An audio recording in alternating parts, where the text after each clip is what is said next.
இந்த மேடையை அலங்கரிக்க நம்ம கலைமாமணி மரபின் மைந்தன் திரு முத்தையா அண்ணா அவங்கள அழைக்கிறோம். முத்தையா அண்ணா பற்றி பெருசாக நான் ஒன்றும் சொல்லணும்னு தேவையில்லை, அவங்க எல்லாருக்குமே நல்லா தெரிஞ்சிருக்கோம். அண்ணா சிறந்த பேச்சாளர், பத்திரிகையாளர், சுய முன்னேற்ற பயிற்சியாளர்னு பல பன்முக திறமைகளில் சிறந்து விளங்குறவங்க. நமது நம்பிக்கை சுய முன்னேற்ற மாத இதழின் பதிப்பாளராகவும் ஆசிரியராகவும் இருக்கிறாங்க. தன்னோட சொற்பொழிவுகள், பயிற்சிகள் மூலம் எண்ணற்றோரின் வாழ்க்கையில் நம்பிக்கையும் சுய முன்னேற்ற சிந்தனையும் விதைத்து வர்றாங்க. இந்த நிகழ்ச்சி, இந்த கிருஷ்ணலீலா புத்தக நிகழ்ச்சி இது வரைக்கும் பல்வேறு நகரங்களில் நம்ம நடத்தி இருக்கிறோம். இந்த மாதிரி ஒரு நிகழ்ச்சி எப்படி நடத்தணும், இந்த நிகழ்ச்சியில் என்னெல்லாம் நம்ம செய்யணும், இது நமக்கு A to Z கைட் பண்ணுறது, வழிகாட்டுறது அண்ணா தான். அண்ணா மரபின் மைந்தன் மட்டும் இல்லை, ஈஷாவின் மைந்தனும் கூட. அண்ணாவோட பேச்சுக்களை கேட்குறதுக்கு அவங்கள மாதிரி நம்ம எல்லாருமே ஆர்வமாக இருக்கிறோம். இப்போ அண்ணாவை வரவேற்கலாம்.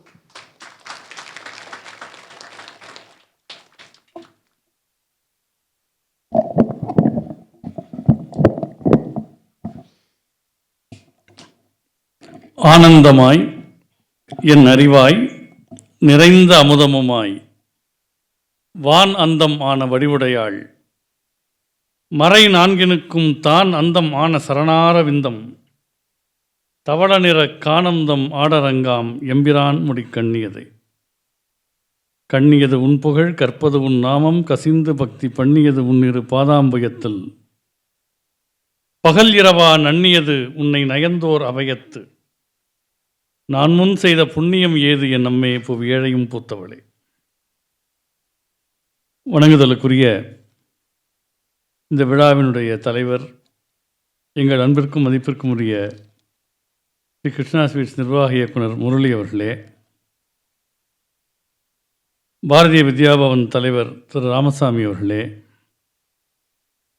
இங்கே இந்த நூல் உருவாக்கம் பற்றிய தன் அனுபவங்களை அழகாக பகிர்ந்து கொண்ட இரட்டை எழுத்தாளர்களில் ஒருவராகிய சகோதரர் அண்ணன் பாலகிருஷ்ணன் அவர்களே, இங்கே எனக்கு முன்னால் நிலவிலும் சுயம் உண்டு என்பதை காட்டியிருக்கிற மதிப்பிற்குரிய கவிதா ராமானுஜம் அவர்களே, என் 30 ஆண்டு கால நட்புக்கும் அன்புக்கும் உரிய பேராசிரியர் பர்வீன் சுல்தானா அவர்களே, மேடைக்கலைஞர் ஐயா காத்தாடி ராமமூர்த்தி அவர்களே, வெற்றி தமிழர் பேரவையின் சென்னை மாவட்ட அமைப்பாளர் குமார் அவர்களே, 30 ஆண்டுகளாக நான் சார்ந்திருக்கும் ஈஷா குடும்பத்தின் அன்புமயமான அங்கத்தினர்களே, வணக்கம். நிகழ்ச்சியை தொகுத்து வழங்குகிற ஸ்ரீகஜினி ஒன்று சொன்னாங்க, ஆனால் அவங்க மைண்ட் வாய்ஸ் வேறையாக இருந்திருக்குன்னு நினைக்கிறேன். அவங்க என்ன சொன்னாங்க, முத்தையானா பற்றி பெருசாக அவங்களுக்கு சொல்ல வேண்டியதில்லைன்னாங்க. அவங்க சொல்ல வந்தது சொல்ல ஒன்றும் விஷயம் இல்லை அப்படிங்கிறத அப்படி சொல்கிறாங்கன்னு நினைக்கிறேன். இதில் பொதுவாக கண்ணதாசன் தமிழ்த்தாயை பார்த்து சொல்வார், மற்ற இடங்களில் இன்ட்ரோடக்ஷன் தேவை, ஈஷாவில் நமக்குள்ளது தேவையில்லை. ஏன்னா தமிழ்த்தாய் பற்றி கண்ணதாசன் சொல்வார், நின்னை யான் வணங்குவதும் நீ என்னை வாழ்த்துவதும் அன்னை மகற்கிடையே அழகில்லை அப்படிம்பார். அதனால் அந்த சுபாவம் சொந்தம் நமக்கெல்லாம் என்றைக்குமே உண்டு. முரளி சார் இவ்வளவு நல்லா பேசுவார்னு கொஞ்ச காலமாக ரொம்ப அதிகமாக நல்ல அருமையாக பேசுகிறார். இப்போ இன்றைக்கி அவர் பேசின பேச்சை கேட்டு நானும் பர்வீனும் யோசித்தோம், எப்படி நம்ம ஸ்வீட் கடை வச்சு பழைக்க முடியாது, இவர் நமக்கு போட்டியாக வந்துட்டாரே அப்படின்னு நாங்கள்லாம் பர்வீன் நானும் பேசிகிட்டு இருந்தோம். ரொம்ப அருமையாக பல செய்திகளை அவர் சொன்னார்கள். அதே மாதிரி கவிதா அவர்கள், அவங்க இலங்கையிலையும் கம்பன் விழாவில் ரொம்ப அழகாக பேசினாங்க. அவர் வருமான வரித்துறையினுடைய ஆணையர். அது மட்டும் அல்ல, இளங்கலை தமிழில் படித்து முதுகலை தமிழில் படித்து தமிழ் வழியிலேயே IRS ஆகியிருக்கிற ஒரு ஆணையர்.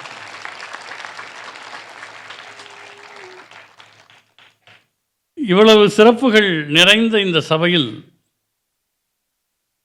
பல அருமையான விஷயங்கள் பேசப்பட்டன. அதில் ராதை பற்றி ஒரு நல்ல தொடக்கத்தை, ஒரு அறிமுகத்தை கவிதா அவர்கள் நமக்கு வழங்கினார்கள். நீங்கள் ராதையினுடைய இன்ஃப்ளூயன்ஸ் எப்படி இருக்குன்னு பார்க்கணுன்னா வடநாட்டுக்கு போகணும். விருந்தாவனில் நீங்கள் ஒரு ரிக்ஷாவில் போனீங்கன்னா ஹாரன் அடிக்க மாட்டாங்க. நம்ம ஊர் மாதிரியோ தள்ளியான்னு திட்ட மாட்டாங்க. குறுக்க இறந்த ராதே ராதே ராதே அப்படிம்பாங்க. கூட்டம் தானாக விலகும். ராதை சொன்ன ஒரு வாசகத்தை ரொம்ப அருமையாக முரளி அவர்கள் பேசுகிற போது மேற்கோள் காட்டினார்கள். எல்லோரும் எங்கே கண்ணன் என்று தேடுகிற போது ராதை சொன்னாலாம், நான் அவனுள் வாழ்கிறேன், அவன் என்னுள் வாழ்கிறான். அவன் என்னுள் வாழ்கிறான்னு சொல்றது எல்லாரும் சொல்லிடலாம். ஆனால் நான் அவனுள் வாழ்கிறேன் என்பதுதான் ரொம்ப ரொம்ப முக்கியம். இன்னைக்கு தினம் மாலை 6:20 6:30 மணி வரையில் சத்குரு பிரசன்ஸில் யார் யாரெல்லாம் உட்கார்றோமோ நம்ம எல்லாருமே அதை சொல்லலாம். நான் அவனுள் வாழ்கிறேன், அவன் என்னுள் வாழ்கிறான் என்பது நமக்கு அனுபவமாக மாறுகிறது. காரணம், ஒரு பக்தனுக்குள் கடவுள் இருப்பது போலவே கடவுளுக்குள் பக்தன் இருக்கிறான் என்று சொல்லுகிற மரபு நம்முடைய மரபு. எனக்குள் இறைவன் இருக்கிறான் என்று சொல்ல வந்த குறளினுடைய நீட்சியாக கம்பர் சொல்றார் இறைவனை பார்த்து, நின்னுள்ளே என்னை நிருமித்தாய்ங்கிறார். நீ எனக்குள்ள வந்து உட்கார்ந்தங்கிறது மட்டுமல்ல, உனக்குள் நீ என்னை இடம் கொடுத்தாய். நின்னுள்ளே என்னை நீ நிருமித்தாய், நின் அருளால் என்னுள்ளே எப்பொருளும் யாவரையும் நான் ஈன்றேன் என்று கம்பனில் ஒரு இடம் வரும். அப்ப தனக்குள்ளே கடவுளை யார் காண்கிறார்களோ, தனக்குள்ளே தன்னுடைய குருவை யார் உணர்கிறார்களோ, அவர்கள் எல்லோருக்கும் தன்னை தாயாகவும் தந்தையாகவும் உணர்வார்கள் என்பது தத்துவங்கள் சொன்ன தாத்பரியம். ஈஷா நமக்கு கொடுத்த ஒரு வாழ்க்கை விளக்கம். அதனால்தான் இந்த புத்தகத்தை படிக்கிற போதெல்லாம் நாம் அதை ஈஷாவோடு தொடர்பு படுத்தி கொண்டே, நம்முடைய அனுபவங்களோடு தொடர்பு படுத்தி கொண்டே வருகிறோம். கண்ணனுடைய வாழ்க்கையை நீங்கள் பார்ப்பீர்களேயானால் பிறந்ததிலிருந்து அவனை கொல்லுவதற்கான முயற்சிகள் நடைபெற்றன. அவன் பிறப்பதற்கு முன்பே ஒருவேளை அவன் பிறந்து விட்டானோ என்கிற எண்ணத்தில் கம்சன் நூற்றுக்கணக்கானவர்களை கொன்று கொண்டே இருந்தான். பிறகு அவன் வளர்ந்து வருகிறான், எங்கேயோ வளர்கிறான் என்று தெரிந்து அவன் வயதுள்ள குழந்தைகள் கொல்லப்பட்டன. இன்றைக்கு நீங்கள் வடநாட்டிலே பயணம் செய்தால் அந்த சுவடுகளை பார்ப்பீர்கள். நந்தகோபர் எப்படி கண்ணன் என்கிற குழந்தையை வளர்த்தார் என்றால், நடுவிலே குடும்பத்தோடு குழந்தையை வைத்துக்கொண்டு சுற்றிலும் 1000 வண்டிகளை நிறுத்தி பாதுகாத்திருக்கிறார்.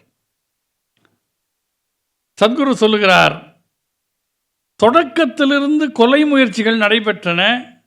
ஆனால் கண்ணன் நடனமாடிக்கொண்டு மகிழ்ச்சியாக ஆனந்தமாக இருந்தான், புன்னகையோடு இருந்தான்.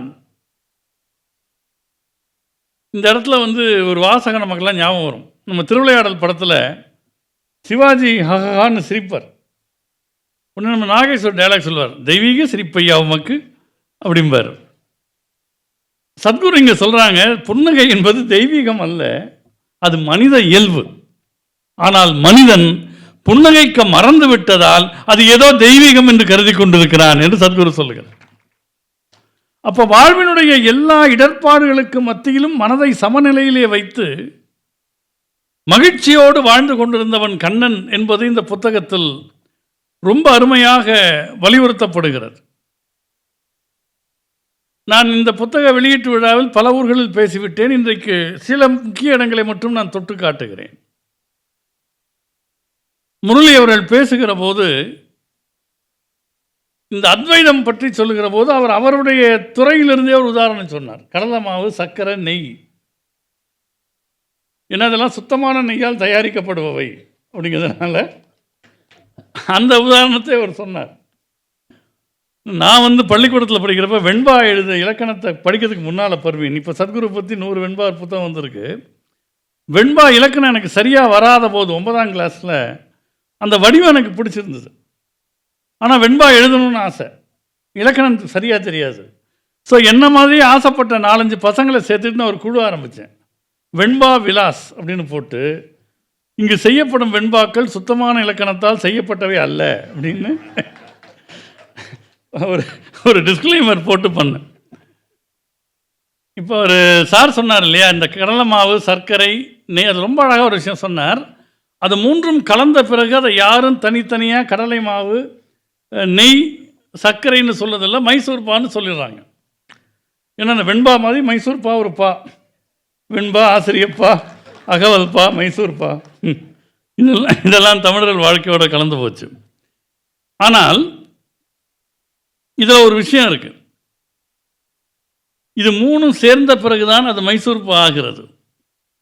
ஆனால் கடலை மாவை தனியாக பார்த்து நீ மைசூர்பான்னு சொல்ல மாட்டோம், சர்க்கரையை தனியாக பார்த்து நீ மைசூர்பான்னு சொல்ல மாட்டோம், நெய்யை தனியாக பார்த்து நீ மைசூர்பான்னு சொல்ல மாட்டோம். சொல்லிட்டா தான் ஏற்கனவே மைசூர்பா ஆகிவிட்டதாக இது மூன்றும் நினைத்து கொள்ளும். சத்குரு சொல்லுகிறார் இந்த நூலில், கண்ணன் நான் கடவுள் என்று சொன்னானே தவிர நீ கடவுள் என்று சொல்லவில்லை. நீ கடவுளாகும் வரை கண்ணன் பொறுத்திருந்தான். அதற்கு முன்பு சொல்லிவிட்டால் நான் கடவுள் என்ற அகங்காரத்தில் நீ அடுத்த படிநிலைக்கு வளராமல் போய்விடுவாய் என்று கண்ணன் நினைத்தான். எனவே நான் கடவுள் என்று சொன்னான், நான் கடவுளுடைய அவதாரம் என்று சொன்ன, உனக்குள்ளே கடவுள்தன்மை இருக்கிறது. ஆனால் அது வெளிப்படும் முன்பாக அதை சொல்லிவிட்டால் தான் ஏற்கனவே அதை அடைந்து விட்டதாக, எப்படி தான் ஏற்கனவே மைசூர்பா ஆகிவிட்டதாக கடலை மாவு, சர்க்கரை, நெய் கருதிவிடும். அதுபோல் மனிதன் தனக்குள் இருக்கிற தெய்வீகம் வெளிப்படும் முன்னே அடைந்து விட்டதான் அகங்காரத்தை வளர்க்கக்கூடாது என்று நினைத்த உண்மையான ஆச்சாரியன் கண்ணன் என்பதை சத்குரு இந்த நூலிலே ரொம்ப அழகாக பதிவு செய்கிறார். அதே மாதிரி இது ஒரு வாசகம் வருகிறது, இறை உணர்வு மிகுதியாக கைவரப்பெற்றவர்கள், அவர்களுக்கு ஒரு விருப்பம் வரும் என்றால் அந்த விருப்பம் இறைவனுடைய சங்கல்பமாக மாறும் என்று சொல்லுகிறார். இதற்கு ஒரு உதாரணம் சொல்லுகிறார். சின்ன வயதில் கண்ணனுக்கு 7 வயது, ராதைக்கு 12 வயது. இருவரும் சந்திக்கிறார்கள். ஒரு வண்டியிலே பயணம் போகிறார்கள். பர்சானா என்கிற கிராமத்திலே, மலை கிராமம், நான் அங்கே போயிருக்கிறேன், அதுதான் ராதை பிறந்த ஊர். அங்கே ராதை போக வேண்டும், கண்ணன் கோகுலத்துக்கு போக வேண்டும். கண்ணன் அந்த இடத்திலே, பிரிவுகிற இடத்திலே ராதையிடம் சொல்லுகிறான், நான் விருந்தாவனத்தில் வந்து உன்னை பார்க்கிறேன் என்று சொல்லிவிட்டு போகிறான். இவன் சின்ன பிள்ளை, பெற்றோர் பராமரிப்பில் அவன் கோகுலத்தில் வளர்கிறான். ராதை பர்சானாவில் இருக்கிறார். ஆனால் நான் வந்து உன்னை விருந்தாவனத்தில் பார்க்கிறேன் என்று கண்ணன் சொன்ன வாசகத்தை அவள் வேத வாசகமாக நம்புகிறாள்.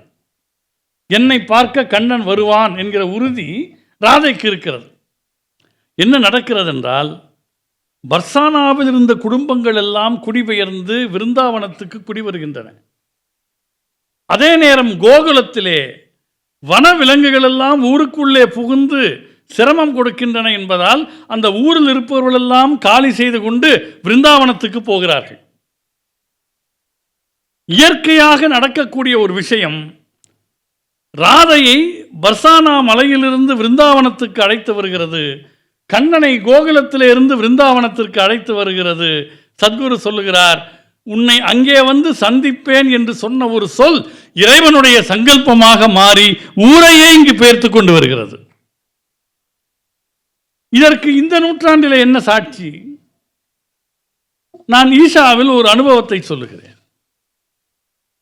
ஒரு குறிப்பிட்ட சிக்கலின் போது அல்லது ஒரு தீர்வு நோக்கிய ஒரு பயணத்தின் போது சத்குரு அவர்கள் கைலாயத்தில் இருக்கிறார்.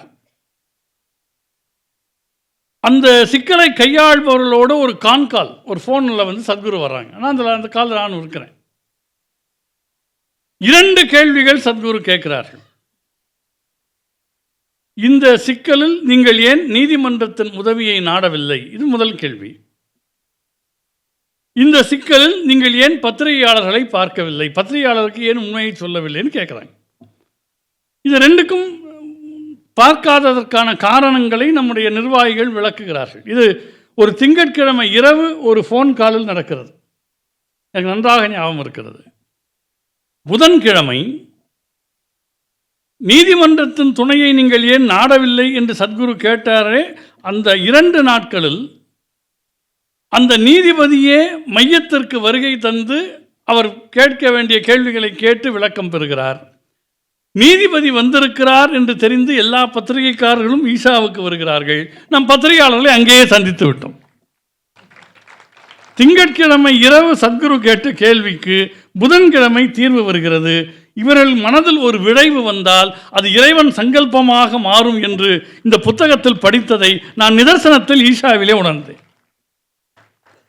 இதையெல்லாம் யோசித்து பார்க்கிற போதுதான் நமக்கு வியப்பாக இருக்கிறது. இன்னொன்று, நம்முடைய சுபா சகோதரர்கள், இரட்டை சகோதர எழுத்தாளர்கள், அதில் அவங்க காலகட்டத்தில் இருந்த எழுத்து நடையில் ரொம்ப அழகாக கையாண்டு இருக்கிறார்கள். உதாரணத்துக்கு சுஜாதாவுடைய ஒரு கட்டுரை, பர்வீன் பயணக்கட்டுரை ஒன்று சுஜாதா எழுதியிருப்பார். அவர் என்ன சொல்லுவார், நாங்கள் 4-5 பேர் வீதியில் இறங்கி நடக்க போனோம். ஒருத்தர் பார்த்து வழுக்குதுன்னு சொல்லிட்டு அவரே முதல்ல போய் வழுக்கி டமால்னு விழுந்தார். அது எப்படி விழுந்தார் அப்படிங்கிறதுக்கு கரபூம்னு விழுந்தார். அதே கரபூம் இவர் எழுதியிருக்கிறார் இந்த புத்தகத்தில். கரபூம் என்று விழுந்தார்கள். அது அன்றைக்கு இருந்த ஒரு சொல்லாட்சி. அது இதில் ரொம்ப அழகாக கண்ணன் தன்னை அழகுபடுத்தி கொண்ட அந்த காட்சியை பற்றி சொன்னார். சத்குரு சொல்லுகிறார், அவனுடைய பேரழகுக்கு கிரீடம் வைத்தது மாதிரி அவன் செருகி இருந்த மயில் இறகு. அந்த மயில் இறகுக்கு என்ன பெருமைன்னு சத்குரு சொல்லுகிறார், மயிலின் நிறத்தை யாராலும் உருவாக்க முடியாது. இயற்கையின் உன்னதமான படைப்பு அந்த மயில் இறகு. அதை கண்ணன் தன்னுடைய சிரசில் சூடியிருந்தான்.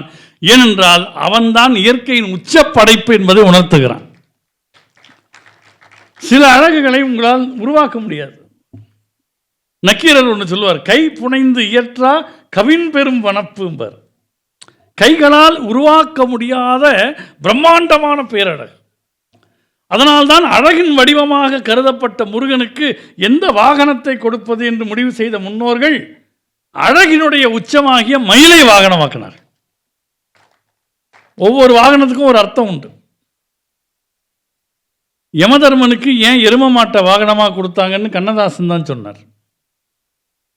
அவர் சொன்னார், யமதர்மனோட வேலை என்ன, போய் எல்லார் உயிரையும் எடுக்கிறது. நீங்கள் அவருக்கு ஒரு இன்சுசுக்கி வாங்கி கொடுத்தீங்கன்னா அவர் போய் எல்லார் உயிரையும் எடுத்துகிட்டு வந்துடுவாராம். அதனால் இருக்கிறதுலேயே மெதுவாக போகிற வாகனம் எரும மாடு. கண்ணதாசன் சொன்னார், 100 கிடைத்தால் ஒருவரை பிடித்து நோய் கொடுத்து அவர் உயிர் பறிக்கும், கூற்று தனக்கு ஒரு குதிரையை கொடுத்தால் குவலயம் வாழ்வுறாதென்று ஆற்றிலா எருமையை அவனது குதிரையாய் அமைத்தனர் சமயமா முனிவோர் என்று கண்ணதாசன் சொன்னார். அதுக்கு அடுத்த வரி ரொம்ப குறும்பானது, நான் மேடையில் சொல்ல விரும்பலை, பர்வீன் தனியாக சொல்லிக்கிறேன். அதனால் இதில் நான் ஈஷாவோடு கண்ணனுக்கு தொடர்புள்ள ஒரு விஷயத்தை உங்களுக்கு நான் சொல்லப் போகிறேன். இதுவரை நான் சொன்ன எல்லா விஷயங்களும் ஒருவேளை உங்களுக்கு ஞாபகம் இல்லாவிட்டாலும் இந்த விஷயத்தை தயவு செய்து நீங்கள் மனதிலே பதிய வைத்துக் கொள்ளுங்கள். சத்குரு சொல்கிறார், அடையாளங்கள் உங்களை தோற்கடிக்கின்றன. நமக்கு சின்ன வயசுலேருந்து நிறைய அடையாளங்களை சுமக்கிறோம். ஒரு குழந்தையை நாம் என்றைக்கும் குழந்தையாக பார்த்ததே இல்லை. குழந்தைகிட்ட பார்த்ததுமே நீ என்ன படிக்கிற, நான் 4th ஸ்டாண்டர்ட், அடுத்த வருஷம் பார்த்தா நீ 5th ஸ்டாண்டர்ட் தானேன்னு கேட்போம். ஏன்னா அந்த பையனை 4th 5th ஒரு அடையாளத்துக்கு உட்படுத்துவோம். அதே மாதிரி என்ன வேலைக்கு போகிற, கல்யாணம் ஆயிடுச்சா, இந்த மாதிரி 27 கேள்விகள். ஆனால் சத்குரு சொல்லுகிறார், இந்த அடையாளங்கள் உங்களை தோற்கடிக்கின்றன. ஆனால் அந்த போலி அடையாளங்களிலிருந்து உங்களை மீட்பதுதான் குரு என்கிற அடையாளம் என்றார். நான் ஒரு 7-8 ஆண்டுகளாக பார்க்கிறேன், நம்முடைய ஈஷா குடும்பத்தில் நம்மையும் அறியாமல் நம்மில் பல பேர் நம்முடைய ஃபேஸ்புக்கில் நம்ம பேர் போடுறப்ப ஈஷா அப்படின்னு எப்படியும் சேர்த்துட்டோம். இதுதான் நம்முடைய உண்மையான அடையாளம் என்பதை ஒரு FB ஐடியில் கூட நம்மையும் அறியாமல் உருவாக்கி இருக்கிறோம். ஏனென்றால் ஒரு குருவின் நிழலில் இருப்பது தான் ஒரு உண்மையான அடையாளம். இப்போ நீங்கள் ஈஷாவில் இருக்கிற சன்னியாசிகள் மாலாம் வந்திருக்காங்க. இவங்க எல்லாம் வாழ்க்கையில் பெரிய பெரிய பொறுப்புகளில் இருந்தவர்கள்.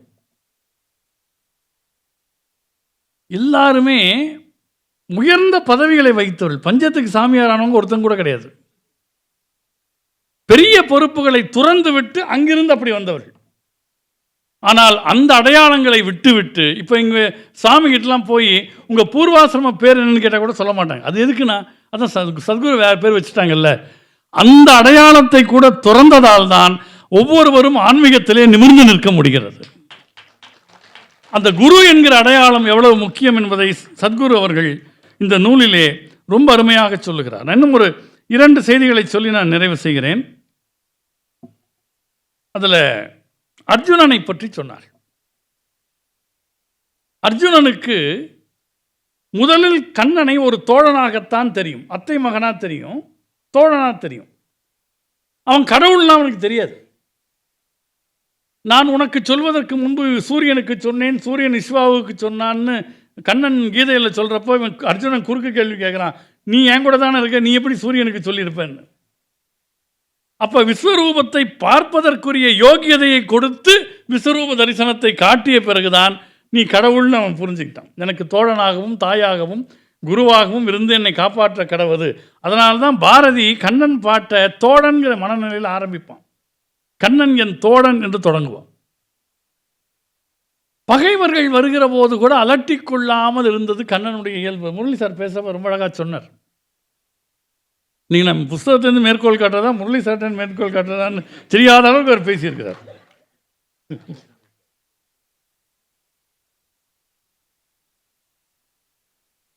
அவங்க வேற, சூரியன் அங்கே இருக்குது, நான் நிலா. இந்த பேச்சுக்கெல்லாம் பின்னாமே வைக்கப்படாது, நேராக வந்து பேசணும். ஆனால் சூரியனுடைய கடுமையான வெப்பத்தை உள்வாங்கி நிலவு குளிர்ந்த கிரகணங்களாக வெளிப்படுத்துவது போல பர்வீனுடைய அந்த வேகமான வீச்சை கவிதா அவர்கள் தன் மென்மையால் வெளிப்படுத்தினார்கள். அதான் சூரியன் நிலா உறவு. இப்போ சார் சொன்னார் இல்லையா, எவ்வளவு பகை வந்தாலும் அவன் வந்து கவலைப்படாமல் இருப்பான், டென்ஷன் ஆக மாட்டான், பதறாமல் இருப்பான். பாரதி இந்த சித்திரத்தை ரொம்ப அழகாக காட்டுகிறான். கண்ணன் எப்படின்னா, பகைமை முற்றி முதிர்ந்திடும் மட்டிலும் பார்த்திருப்பதல்லால் ஒன்றும் செய்திதான். நகை புரிந்து பொறுத்து பொறுத்து ஐயோ நாட்கள் மாதங்கள் ஆண்டுகள் போக்குவான். ஆனால் என்ன ஆகுமா, காலம் கனிந்துகை கூடும போது ஒரு கணத்திலே புதிதாக விளங்குவான். சக்கரத்தை எடுப்பது ஒரு கணம், தருமம் பாரில் தழைத்தல் மறுகணம், இக்கணத்தில் இடைக்கணம் ஒன்றுண்டோ. மைக்ரோ செகண்ட் சொல்றான், இக்கணத்தில் இடைக்கணம் ஒன்றுண்டோ, இதனுள்ளே பகை மாய்த்திட வல்லன் கான் என்று சொல்லுகிறார். நீங்கள் மதுராவிலே போய் பார்த்தீர்களே ஆனால் விஸ்ராந்த் காட் என்று ஒன்று இருக்கிறது. அது என்ன விஸ்ராந்த் காட் என்றால், கம்சனை கொன்றுவிட்டு கண்ணன் வந்து விஸ்ராந்தியாக படுத்திருந்த இடம் என்கிறார்கள். நீங்கள் இன்றைக்கு நான் ஏற்கனவே அந்த வேண்டுகோளை திருச்சி கூட்டத்தில் வைத்து விட்டேன். ஈஷாவில் வந்து சேக்ரெட் வாக்ஸ்ன்னு கைலாஷ்லாம் கூட்டிகிட்டு போகிறாங்க, இமாலயாஸ் கூட்டிட்டு போகிறாங்க. இந்த கிருஷ்ணலீலா புத்தகம் வந்த பிறகு கண்ணனுக்கு தொடர்புள்ள தலங்களுக்கு ஒரு வடநாட்டு யாத்திரையை ஈஷா சேக்ரெட் வாக்ஸ் ஆர்கனைஸ் பண்ணணும்னு நான் ஏற்கனவே வேண்டுகோள் வைத்திருக்கிறேன். ஆனால் அந்த இடங்கள் அவ்வளோ அற்புதமாக இருக்கும். நீங்கள் கோகுலத்தில் கண்ணன் கட்டப்பட்டிருந்த உரல் இன்றைக்கு இருக்கிறது. சைதன்ய மகாபிரபுவுடைய சீடர்கள் 15ஆம் நூற்றாண்டிலே வந்து தங்கள் தவ வலிமையால் அடையாளம் கண்டு இந்த உரலில் தான் கண்ணன் கட்டப்பட்டான்னு கண்டுபிடித்து அதை பூஜையில் வச்சுருக்காங்க.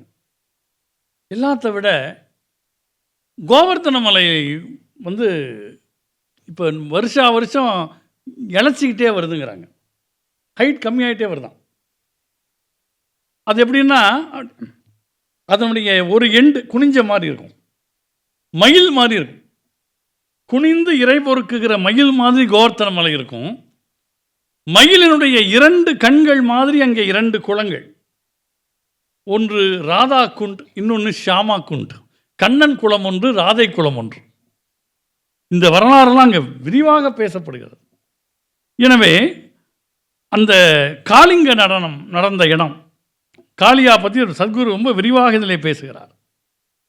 இதில் நான் நிறைவாக ஒன்றை சொல்லுகிறேன். கண்ணனை அந்தர்யாமியாக காணுகிற பக்குவத்தை ராதை பெற்றாள். எங்கு பார்த்தாலும் கண்ணனுடைய காட்சி தான் அவளுக்கு. மரத்தை பார்த்தா அங்கே பார் கண்ணன் இருக்கிறான், இந்த பாறையில் இருக்கிறான், எதிலே கண்ணன் இல்லை? பாரதி சொன்னானே, காக்கை சிறகினிலே நந்தலாலா உந்தன் கரிய நிறம் தோன்றுதையா நந்தலாலா, பார்க்கும் மரங்களெல்லாம் நந்தலாலா உன் பச்சை நிறம் தோன்றுதடா நந்தலாலா, தீக்குள் விரலை வைத்தால் நந்தலாலா உன்னை தீண்டும் இன்பம் தோன்றுதடா நந்தலாலா என்ற மாதிரி அந்த கண்ணனுடைய தத்துவத்தை முழுமையாக வாழ்க்கை முறையாக உள்வாங்குகிற போது எல்லா இடத்திலும் ஸ்ரீகிருஷ்ண தரிசனம் நிகழ்கிறது என்பதை ரொம்ப அருமையாக ராதையை வைத்து சத்குரு அவர்கள் இந்த நூலிலே விளக்கியிருக்கிறார்கள். இப்படி பல இடங்களை மேற்கோள் காட்டி கொண்டே போகலாம். ஆனால் அவர் பாலகிருஷ்ணன் சார் பேசுகிறப்ப எனக்கு ஒரு பயம். எல்லா புத்தகத்திலும் எல்லாமே சொல்லிட்டார் அவர். ஏன்னா அந்த எழுதுனதில் அவருக்கு ஒரு பெரிய பங்கு இருக்குது. இதே வேலையை நாங்கள்லாம் பார்த்தா அப்புறம் புத்தக விற்பனை பாதிக்கப்படும். ஒரு விஜயகுமார்னா அப்புறம் அடுத்த கூட்டத்தில் எங்களுக்கு கூப்பிட மாட்டார் அப்புறம்.